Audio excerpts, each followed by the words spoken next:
Welcome to the Wolf Varsity, your go-to destination for all things entertainment. Today, we're reviewing one of the most highly rated movies, Avengers Endgame. Get ready for an in-depth look at the film, including spoilers, and our honest opinion on whether it lives up to the hype. So, sit back, relax, and enjoy the review. Don't forget to hit the subscribe button and turn on notifications so you never miss a video from us. A young Clint Barton plays the lead character in the movie, who loses his family when Thanos snaps his fingers after obtaining all 6 Infinity Stones. After being defeated by Thanos, Nebula and Tony Stark are left alone in space. However, Carol Danvers brings them back to Earth. The group decides on a strategy for robbing Thanos of the Infinity Stones and using them to undo his deeds. After leaving the quantum realm 5 years later, Scott Lang returns to find that his daughter Cassie is now a teenager and that Hope Van Dyne, along with half of the population, has vanished in the snap. While Romanoff is continuously maintaining watch over Earth and the rest of the cosmos with the assistance of Rhodes, Danvers, Echo, Rocket, and Nebula, Rogers has been leading grief counseling sessions for survivors still dealing with the aftermaths of the snap. The three go to Stark, who is now co-parenting a child with Pepper Potts, and express their hypothesis that the Infinity Stones can be stolen from Thanos before he can collect them by using the quantum realm to travel back in time. The remaining Avengers set out to put their squad back together with Stark now on board. Now that Bruce Banner has accepted the Hulk as a part of himself, they have fused into a single consciousness. Natasha discovers him in Japan, and after some persuasion, he rejoins the team to try to bring his family back. Thor is discovered by them there, overcome with guilt for failing to slay Thanos in Wakanda. He has also gained weight recently. The Avengers are reunited with a plan when Barton tests the quantum time machine and confirms it is functional. Banner, Rogers, Lang, and Stark set out to retrieve the time, mind, and space stones during the Battle of New York in 2012. When Banner visits the Sanctum Sanctorum, the Ancient One informs him that removing the Time Stone from her timeline will thwart Stephen Strange's future attempts to stop Xilius from violating natural laws.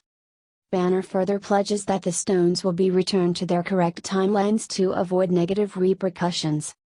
After the Avengers take the Space Stone away from Loki, Lang and Stark attempt to steal the stone.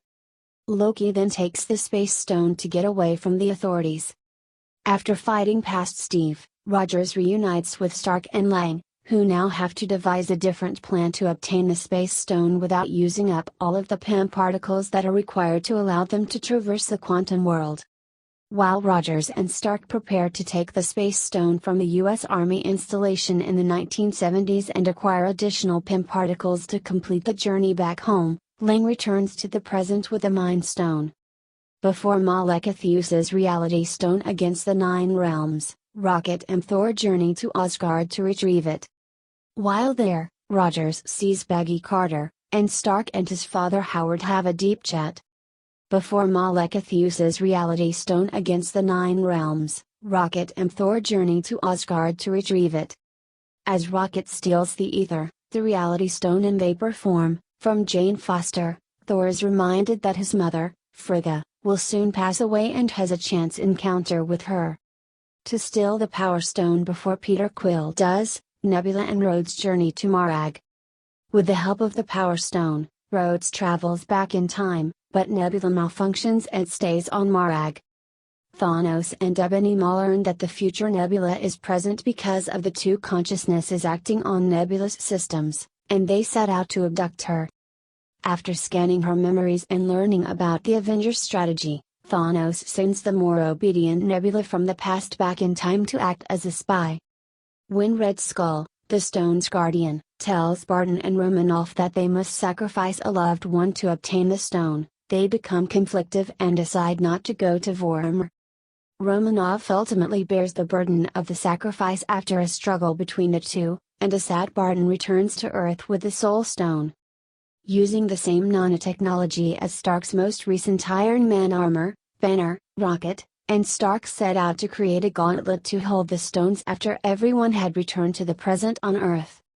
Because he believes he can survive both the gamma radiation and the severe agony and injury caused by using the stones, Banner offers to use the gauntlet to bring back everyone killed in Thanos' snap. When Thanos destroys the Avengers headquarters, the squad is split up, and the gauntlet ends up under Barton's guard. While Rogers, Thor, and Stark confront Thanos, who determines he will use the Infinity Stones to destroy the universe and construct one in his vision, the future Nebula kills the past Nebula as she tries to steal the Infinity Stones from Barton. After a protracted conflict in which Quill and previous game Wa'ura are reunited, and Stark and Parker reunited, Thanos struggles with the Avengers for the Infinity Stones. Returning, Captain Marvel destroys Thanos' spacecraft while battling for possession of the gauntlet. Stark successfully transfers the Infinity Stones from Thanos' hand to his own using the nanotechnology from the new gauntlet, proclaiming proudly, "I am Iron Man," and then using them to turn Thanos and his whole army into ash. Stark is comforted by Parker and Potts as he passes away from radioactive exposure from the stones. The fact that Romanoff and Vision, who were absent during the snap, would be happy with their defeat of Thanos gives Barton and Wanda Maximoff some comfort. Rogers is charged with returning the stones and Thor's hammer while also traveling into the past.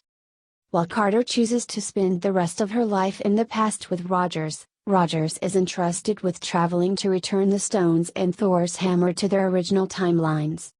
As an older man, he emerges in front of Sam Wilson and Bucky Barnes and hands Wilson his shield and the cape of Captain America. In a brief flashback, Rogers and Carter can be seen sharing the dance they always wanted to do in their living room. They appear to be finally happy. That's it for our review of Avengers Endgame. We hope you enjoyed it. Let us know your thoughts on the movie in the comments below, and don't forget to give the video a thumbs up if you liked it. As always, thank you for watching The Wolf Varsity. Don't forget to subscribe to our channel for more movie reviews and entertainment content. See you in the next video.